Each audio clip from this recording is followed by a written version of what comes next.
ہمارے ساتھ ہی موجود رہیے گا نون لیگ کے رہنما حنیف عباسی جو کہ NH56 سے کامیاب امیدوار ہیں، وہ ہمارے ساتھ موجود ہیں۔ حنیف صاحب بہت شکریہ ARY سے گفتگو کرنے کے لیے۔ آج جو اعتراف کیا ہے کمشنر راولپنڈی لیاقت علی چٹھا نے، کیا کہیں گے سر اس پہ آپ؟ میں اس پہ یہی کہوں گا، دیکھیں سب سے پہلی بات یہ ہے کہ نہ کمشنر راولپنڈی کوئی RO ہے نہ DRO ہے، بلکہ یہ وہ شخص ہے جو کل شام 6 بجے تک 6:30 بجے تک میرے ایک سول میٹر تھا، میں اس کے پاس آفس میں گیا اور اس کے بعد اس نے مہربانی فرمائی، اس کے آرڈر کیے، اس کے بعد ایک سالڈ ویسٹ مینجمنٹ کمپنی کی میٹنگ تھی، اس میں زبردستی مجھے بٹھایا نہ چاہتے ہوئے بھی، اور بڑا میرے ساتھ گڈی اور ضمیر بالکل زندہ تابندہ جاگ رہا تھا۔ اور میں تو حیران ہوں ان الزامات کے اوپر جو انہوں نے ڈائریکٹ چیف الیکشن کمیشن پہ لگائے ہیں یا چیف جسٹس پہ لگائے ہیں۔ اصل طریقہ کار یہ ہے کہ یہ کسی جگہ کے اوپر نہ RO ہے نہ DRO ہے نہ رول ہے کوئی کا، بنتا یہ ہے کہ جب ہمارے پہ کوئی الزام لگتا ہے تو انہوں نے جو ہمارے سے ہارے ہوئے لوگ ہیں وہ ہائی کورٹ گئے، ان کی ریٹ خارج ہو گئی، وہ الیکشن کمیشن گئے، ان کی ریٹ خارج ہو گئی۔ ہمارے پاس 45، 47، 48، 49 یہ ہمارے پاس سارے فارم موجود ہیں،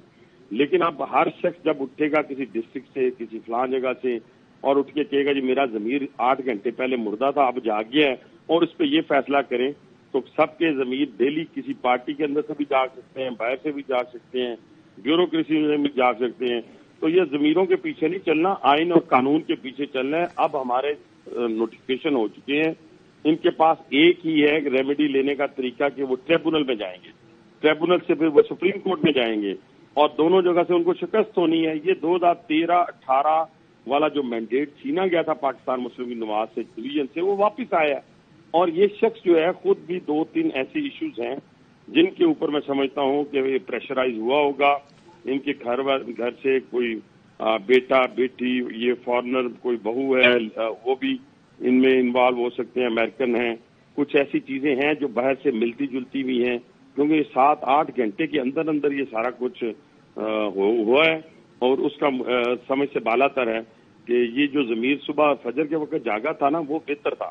بجائے اس کے کہ آپ پورے ملک کو عدم استحکام کی طرف لے کے چلے جائیں۔ آپ فجر والا فیصلہ ٹھیک تھا آپ کا، تاکہ اس کا ذاتی طور پہ آپ کو نقصان ہونا تھا، اس ملک کو نقصان تو نہ دیں۔ ہر بندہ چسکا لینے کے لیے بیٹھ گیا اور کہہ رہے ہیں کہ جناب پلانٹ کا جہاں ہم جیتے ہیں وہ ٹھیک ہے، جہاں ہارے ہیں وہ غلط ہے۔ تو یہ تو ہر شخص ہارنے والا ہمیشہ 75 سالہ پاکستان کی 76 سالہ تاریخ میں یہی ہوتا ہے۔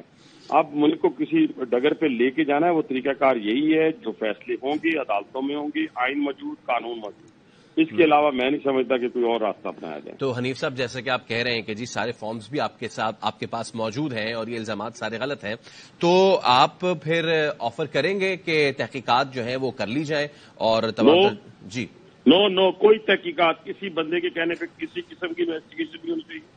میں نے پہلے کہا کہ یہ الیکشن کمیشن یہ ہائی کورٹ گئے، وہاں پہ ریجیکٹ ہو گئی ہیں ان کی اپلیکیشن، اس کے بعد یہ الیکشن کمیشن گئے وہاں ریجیکٹ ہو گئی ہیں، اس کے بعد یہ جائیں گے ٹریبونل میں انشاءاللہ وہاں ریجیکٹ ہو جائیں گی، اس کے بعد یہ سپریم کورٹ جائیں گے وہاں ریجیکٹ ہو جائیں گی۔ تو یہ اس طرح تو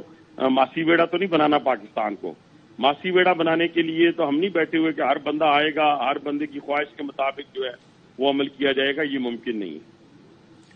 ٹھیک ہے، بہت شکریہ حنیف عباسی صاحب، ہمارے ساتھ آپ موجود تھے، تو اس پہ جو ملک میں صورتحال بن رہی ہے